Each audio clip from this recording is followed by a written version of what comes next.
Welcome to Train Signal. You're watching the lab setup video for Exchange 2003. In this video, we're going to take a close look at exactly how our lab is set up, both for the book and for the video. And it's really important, I can't stress this enough, to make sure that you set up your network correctly from the get-go, just to make sure that you don't run into any problems down the road. Okay? Just as important as these Exchange server settings that we're going to cover in later videos is the infrastructure underneath. Okay, and that's what we're going to focus on here and also in Lab 1 when we do the Active Directory installation as well as the Exchange installation. Okay, let's start off by taking a look at a diagram that's in the lab book. And this is just documenting what exactly we need for this particular lab. Okay, if you're setting this up on your own, okay, so if you want to go through and set up your own lab, this is what you're going to need. If you're watching these videos, of course, it's all, self-contained on the video itself, and you can kind of watch everything unfold in front of you. Now, starting over here, you see that we have a minimum requirement of 3 Pentium 2 266 megahertz machines. You can use a fourth computer. This is used in the 6th lab where we set up an SMTP relay. So I do recommend that you have 4 systems. You'll have better success if they're Pentium 2 400 megahertz machines or greater. Just going to make everything a little bit faster. You won't be waiting for the computers to respond to you so much. Memory is always very important. You can get away with 128 megabytes, although I do recommend that you have 256 megabytes, especially on your Exchange server, just to kind of speed things up once again.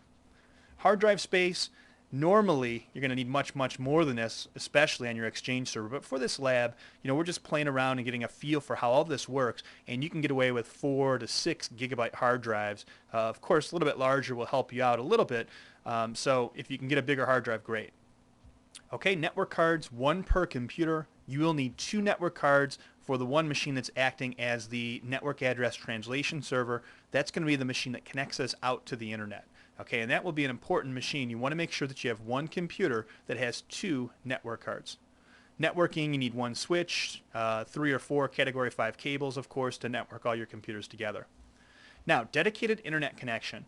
It's not required for all the labs. You can get through about 80% of these labs without an internet connection and still get a real good feel of how to manage Exchange. But I do recommend, if at all possible, to pick up a high-speed internet connection, DSL, cable, T1. A lot of you probably already have this set up at home, and you can utilize this current setup. Now, you will need 1 public IP address, which typically is going to come with your DSL, cable, or T1. Normally it's dynamic if you're doing this at home, but in some cases you can get static IP addresses, which are preferred. It will make things a little bit more realistic for you. You get a better feel for how this whole thing is set up. I think you'll run into less issues. If it is an option for you and it costs a couple extra bucks a month, I highly recommend that you spring for the static IP addresses. Now, software that you're going to need, we're going to be running Windows Server 2003 on all of our server machines. And in this case, if we're looking at the recommended column, that's going to be 4 different machines. Okay, so 4 different machines are going to be running, or I'm sorry, 3 different machines are going to be running Windows Server 2003. 1 machine will be running XP Pro. We'll see that here in a second.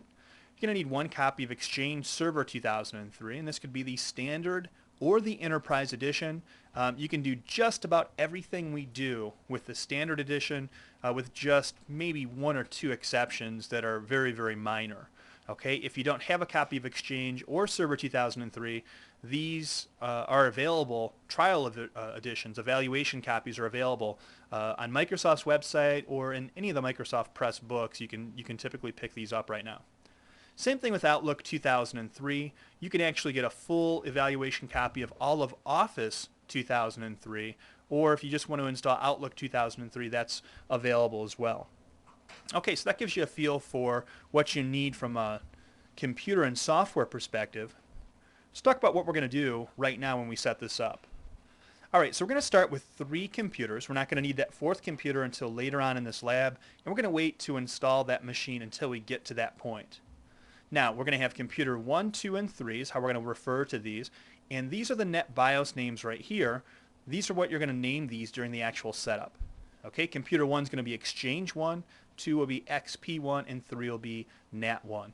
IP addresses, you see that all 3 of these IP addresses are on the same network ID. 192.168.200, okay, is the network ID. 100 is the IP address, 1 here, and then this is a little bit harder to read because it's smaller, but it's 254. Okay, all of these are 24-bit masks, 255, 255, 255.0. Here we do have our second network card. We're going to leave this blank. We're not going to configure this right now. Okay, so don't worry about that. Default gateway settings. They're going to be pointing out to our NAT server at 192.168.200.254, operating system, Server 2003, and then Windows XP Pro. Do make sure you have XP Pro, okay, and not Home Edition. Home Edition will not join the domain. That's not going to be workable in this particular lab exercise. All right, additional configurations. Service Pack 1 is not out, but it will be out very shortly, so I do recommend make sure that you have all the hot fixes and updates.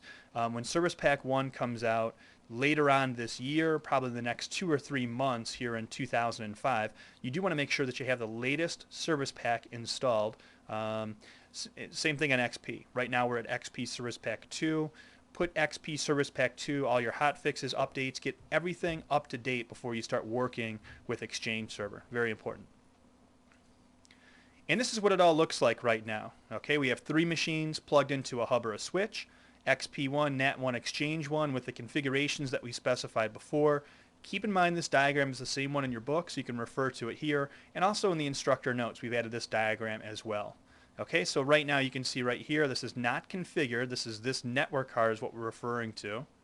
And this machine is going to be configured with these settings right here, 192.168.200.254.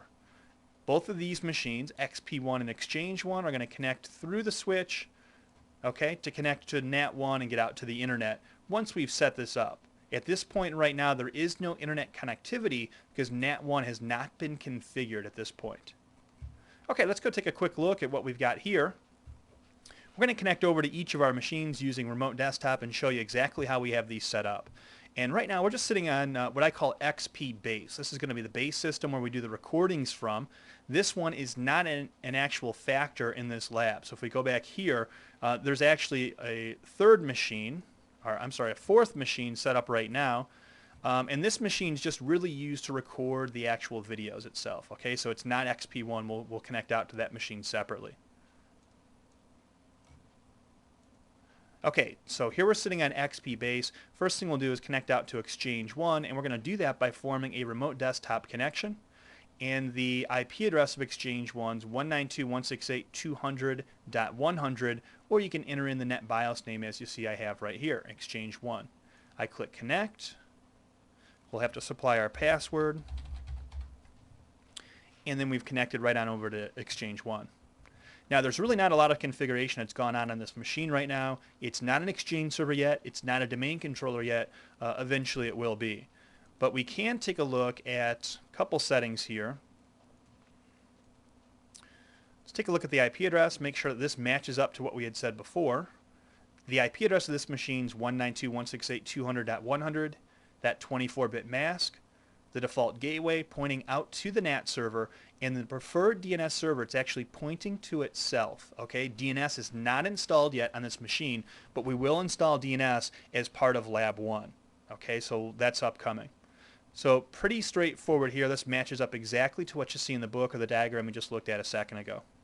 Other configurations, if I right-click, this is my computer, by the way, renamed to Exchange1. Just to make it simple. If I take a look at the computer name, the NetBIOS name is Exchange1. You see that right here. That's how it should be set up. Your computer name should be set up this way. And right now this machine is just a member of a work group named Workgroup. And that's fine for what where we're at right now. So just click Cancel. Okay, and then the last thing here, we don't have a service pack like I had told you before, but this just gives you a feel. We're running Windows Server 2003 Enterprise Edition. We're running this on a Intel Celeron 2.53 gigahertz machine with 1 gigabyte of RAM. So this machine's got plenty of juice to run Exchange Server, especially for a smaller environment. Okay, so that's all that we really have to do here. The only other thing we've done is enabled remote desktop connection just by right-clicking Exchange1, going to Properties, going to the Remote tab, and then checking this box here. Okay, make sure you click OK, and then when you're done, you're all set. So we're going to disconnect here and just connect over briefly to our 2 other machines. Okay, and first we're going to connect over to NAT1 and we're going to use a remote desktop connection just like we used a second ago to connect over to Exchange 1. So we're going to put it in a NetBIOS name or an IP address, click connect, and then we have to log on to NAT1. And keep in mind here that we have separate computers. We're not part of a domain, so each one of these administrator accounts and passwords can be different. Now I've synced all of mine up just by manually changing them, but on your own systems, don't be misled by that. You're going to have to keep track of exactly what the administrator name and passwords are in each of your systems. Okay, so we're going to come over here to My Network Places, just go to Properties, and we want to take a look at how we have our network card set up. Right now we have a local area connection and a WAN. You see that the WAN is disabled. Okay, and I've just renamed these, by the way, if you're not familiar with what's gone on here. It's just a right-click rename and you can name these anything that you want. Okay, so this card here is currently disabled. We're going to worry about this card once we get into video 5 and start configuring our NAT server. For right now, though, we do want to configure the NAT server and get it on the network. So we're going to right-click, go to Properties, and just double-check this IP address here. This machine's configured as specified 192.168.200.254. Same subnet mask. There is no default gateway on this local card here, so make sure that this is blank. You're going to run into configuration problems. The preferred DNS server is going to point internally to Exchange 1, who's also going to be a domain controller and running DNS. Okay, so for right now, just leave this setting. Click OK all the way out if you're setting these for the first time. Now, similar settings on the other machines. If we come back up here, you'll see that first off, this is Server 2003 Enterprise Edition. We have the exact same server here. Okay, this machine has been updated with all the service packs. There's actually no service pack, but all the critical updates, hot fixes, anything else, right before Service Pack 1 is to be released. The computer name has been set at NAT1, and this machine is a member of the workgroup named Workgroup. And remote desktop, just check the box and click OK, and you've got it enabled. As simple as that. Okay, one thing I'll bring up right now, sometimes you may run into this. If you try to connect over to remote desktop, let's say you enable it, and then you come back over to your base system like we were at a second ago. Let's go ahead and do that. If you attempt to connect to a machine and it tells you that you can't connect to it because of the local policy, okay, keep in mind there's a security policy in place in Server 2003 that requires that a password is used anytime that you're using a remote desktop. Okay, so to get by that, you either need to add a password to your administrator account, which is what I would recommend, or you can go in and change your group policy setting to a lesser setting, something that's not going to affect that machine as much. Okay, so I would definitely recommend the first choice, change your administrator password so it'll actually bypass that policy. You won't run into any issues there. Okay, last machine we're going to connect to is XP1. Okay, and with XP1 we're just going to put in its IP address, 192.168.200.1. Okay, and this is just a normal XP machine. We're using the same administrator account and password. It's actually a different account, just the same, looks the same as far as we're concerned. It's a local administrator account and password.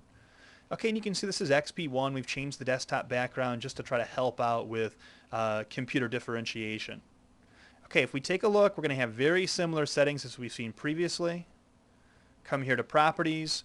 We've got a XP Pro Service Pack 1 machine. This does need to be upgraded to Service Pack 2, so before we get too far into this, we will upgrade this machine to Service Pack 2. And then we've got this is actually a laptop, Pentium 4, 1.6 gigahertz with 512 megabytes of RAM. Computer name XP1, workgroup right now, remote desktop is enabled just like you saw on the other systems. Now the IP address, if we come in here and take a look, 192.168.200.1, good. Subnet mask is the same as we've seen.